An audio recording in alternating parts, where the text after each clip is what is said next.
کیے جاتے ہیں، اور وہ مال کے جس کے بل بوتے پر انسان دنیا میں ہر قسم کے فوائد حاصل کرتا نظر آتا ہے، تو قیامت کے دن یہ مال اور اولاد ہرگز فائدہ مند نہ ہوں گے۔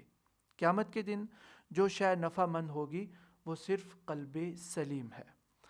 تو جو شخص قیامت کے دن قلب سلیم یعنی دنیا کی لذتوں، رغبتوں، چاہتوں اور شہوتوں سے کنارہ کش دل، دنیا کی آرزوؤں اور خواہشوں سے پاک دل، اللہ کے ذکر اور اس کی محبت و معرفت سے معمور دل لے کر آئے گا، تو یہی قلب سلیم ہے، اور یہی قلب سلیم اس کو نفع دے گا۔ اب جو قلب کی اقسام ہیں، تو قلب سلیم، قلب میت، قلب مریض یعنی بیمار دل، یہ اس کی 3 اہم اقسام ہیں۔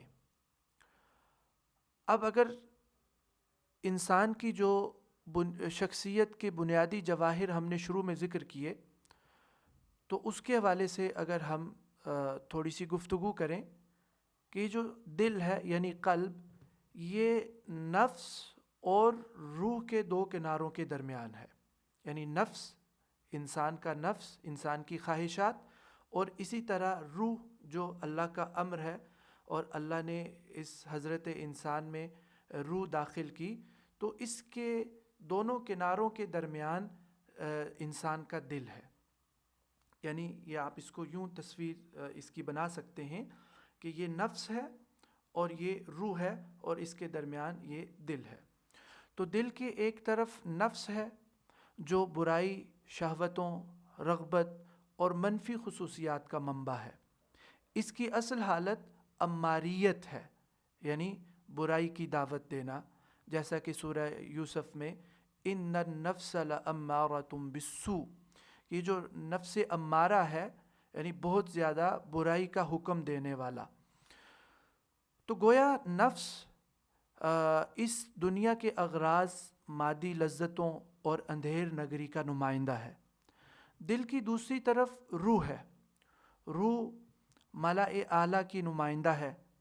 اللہ رب العزت نے تخلیق بشریت میں انہی 2 باتوں کا ذکر کیا ہے کہ انی خالق بشرا من صلصال من حمأ مسنون، کہ میں یعنی سن رسیدہ اور سیاہ بودار بجنے والے گارے سے ایک بشری پیکر پیدا کرنے والا ہوں۔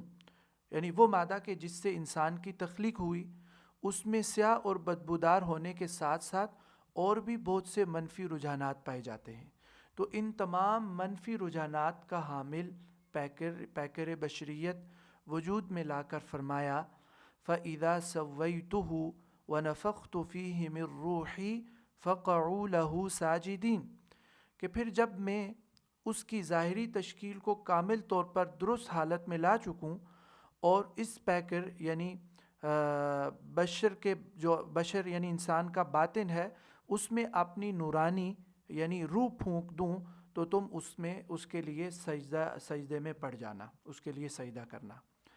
اب یہاں یہ بات سمجھنا ضروری ہے کہ یہ سجدہ تعظیم سلسال اور حمأ مسنون کے مرقع پیکر بشریت کو نہیں کیا جا رہا، بلکہ اس نور کی تعظیم کی جا رہی ہے جو انسان کے چراغدان یعنی جسم میں رب نے رکھ دیا، جس کی نمائندہ روح ہے، جب گلے سڑے بدبودار گارے سے بنے پیکر بشریت کا نمائندہ نفس ہے۔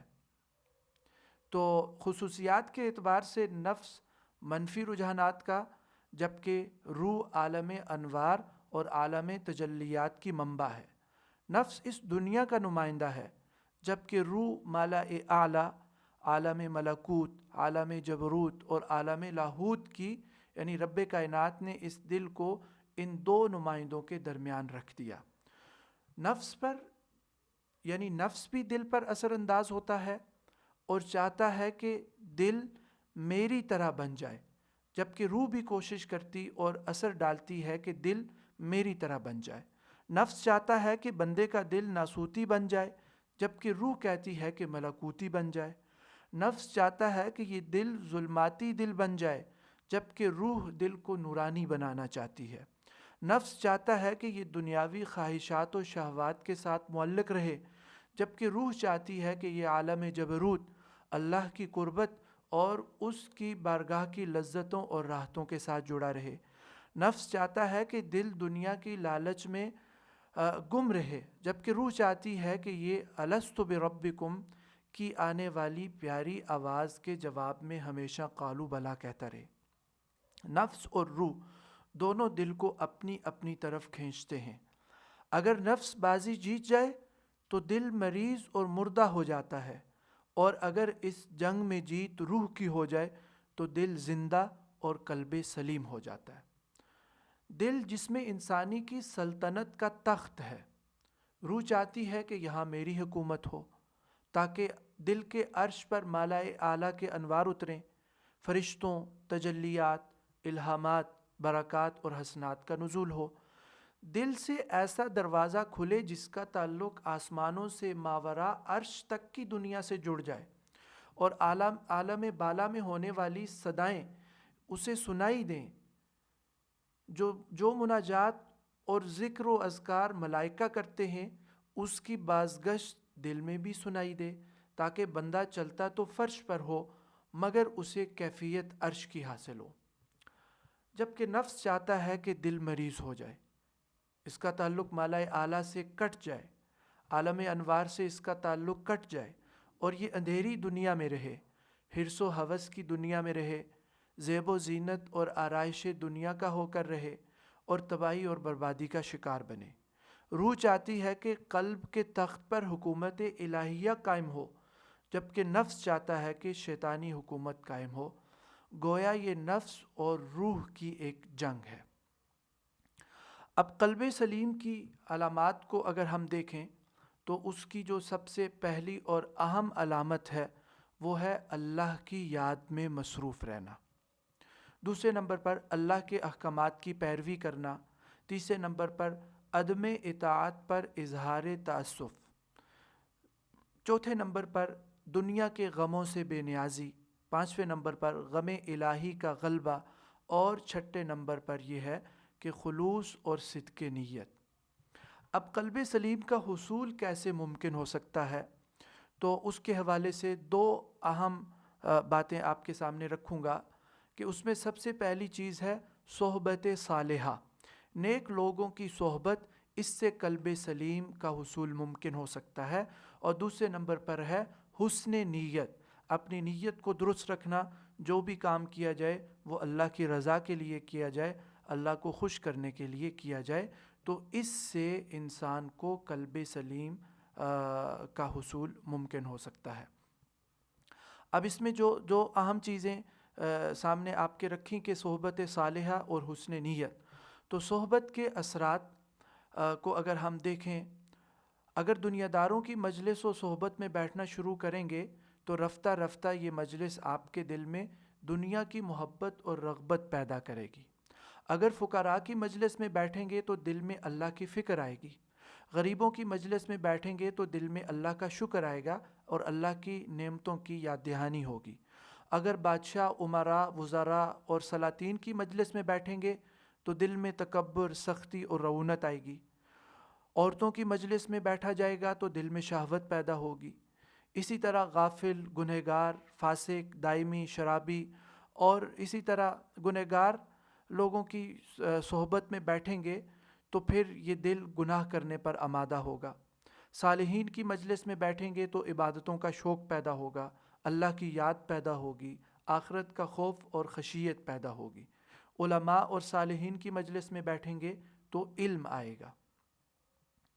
تو صحبت کی سادہ سی مثال اگر کہ جس مجلس میں بیٹھیں، یعنی یہ دیکھنا ہو کہ میں جس مجلس میں بیٹھا ہوں اس کا میرے دل پر کیا اثر ہوا ہے، تو اس کو جانچنے کے لیے یہ کیا جا سکتا ہے کہ جب مجلس سے اٹھ کر واپس جائیں تو دل کا حال دیکھیں۔ اگر دل اللہ کی طرف راغب کر کے جا رہے ہیں تو پھر پلٹ کر بھی آنا، اس لیے کہ یہ صحبت اللہ کی یاد دلانے والی صحبت تھی۔ اور اگر ساری رات بیٹھے اور دل اللہ کی اور آخرت کی طرف راغب ہونے کے بجائے غفلت میں مبتلا رہا، نمازیں چھوٹنے لگیں، عبادت ترک ہونے لگی، للہیت نہ رہی، تو سمجھیں کہ اب آپ زہر کھا رہے ہیں، امام حسن بصری رحمہ اللہ فرمایا کرتے تھے کہ لوگوں، جب کسی کی صحبت اور سنگت کو اختیار کرو تو پہلے یہ فیصلہ کر لو کہ یہ سنگت اور صحبت قیامت کے دن بھی کام آئے گی یا نہیں۔ اگر وہ سنگت اور صحبت قیامت میں کام آنے والی ہو تو اسے اختیار کرو، ورنہ چھوڑ دو، اس لیے کہ جس دوستی نے قیامت کے دن کام نہیں آنا وہ دوستی یہاں بھی بیکار ہے۔